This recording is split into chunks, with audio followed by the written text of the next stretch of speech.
Jason Hook from Five Finger Death Punch playing guitar, and I was just singing because nobody else could sing it. So we had to come off Feel the Noise, and it ain't in the film. I worked my ass off. That's like the hardest song to sing ever. And then, but in the same time, at the same time, everybody became friends. So like Liberty DeVito, I saw him play drums. Like his story, not a happy story, but he's such a great guy.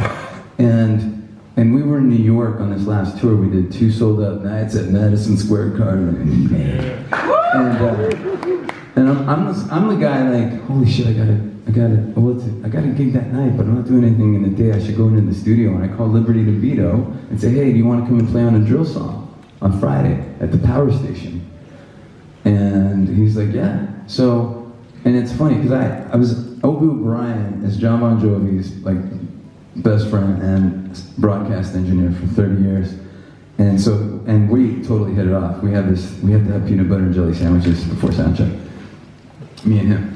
But anyways, so I said, hey, I'm gonna take Liberty into the Power Station and record drums. Can you engineer? And he's, of course. So he comes down, and so I do a sold-out show at Madison Square Garden, get up the next day, go to the Power Station, which is a very famous studio in New York, Rolling Stones to Madonna, everybody's been there. Record Liberty DeVito on one of my songs, and I buy a Mexican lunch for Obi and Liberty, and then me and Obi walk to Madison Square Garden to do soundcheck for the second sold-out night. And Obi looks at me and he goes, I challenge any musician on the planet to have a better 2 days than you're having right now. And it didn't really occur to me that way until that moment. Like, it's the first time, like, I had played on Avril Lavigne's record, and I still had to paint a house the next day to pay the rent. Like, I mean, when you're working as a musician in LA, this is the shit, man. You're wearing a sandwich board one day, you're working for a messenger service the next day, and then you're painting a studio. But that studio belongs to the guy who's producing a Tommy Lee, and they need a guitar player, and let's get the guy that's painting the garage, and then I'm playing on Tommy Lee's record. This is a fucking Hollywood story, man. So it's pretty amazing, and that turns into Rob Zombie comes by, hey, I like what you're doing on Tommy's record, want to play on the next Zombie record? I'm like, yeah, sure, man. And then he comes in and he's like, hey, did Alice call you? And I'm like, Alice who? And he goes, Alice Cooper. I'm like, right, Alice Cooper's gonna call me. Well, we were playing golf last week and I told him how awesome you are. I'm like, holy shit. This is another thing though. Think about if somebody knocks on that door and you're not ready, you don't get anything. So I was always on, always ready to play, always ready to sing, always ready to do what I had to do, and make them laugh because they'll remember that, and maybe make a word to order lunch suggestion that kicks ass. You know, it's like it's the big boys, man. If somebody like everybody says, oh, you're so lucky. Oh, I'm lucky, right? John Bon Jovi calls me and says, hey, Richie can't make the show on Saturday and it's in front of 50,000 people in New Orleans, if you want to do it. And I would have walked in and sucked. I don't think I'd be there now, right? Think about it. Think about that. You have to deliver every time someone knocks on the door.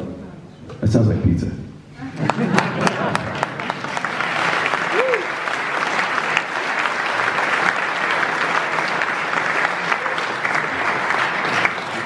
Anybody, is that good?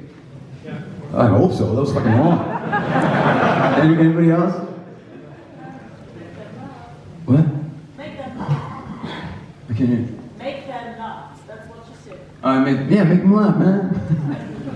We'll never forget it.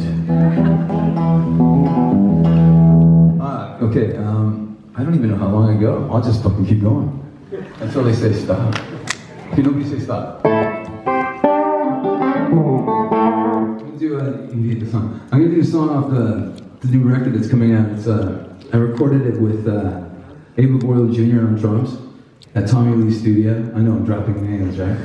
And Doug Pinnick from King's X, one of my favorite singers in the world, who is now an awesome friend, and he came in and sang on this as well. So this is a taste of that, and this is how I see the blues, because I had that whole YouTube thing happening, and And people were like, how come you don't play blues? And I have to be honest, I'm not blue.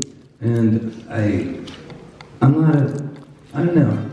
Blues is an honesty thing for me, and there's not a lot of honest blues going on. Like, blues back in the day was guys sneaking on the cargo train cars and with no shoes and getting to the next town and doing a gig. That's blues. That's the funny shit.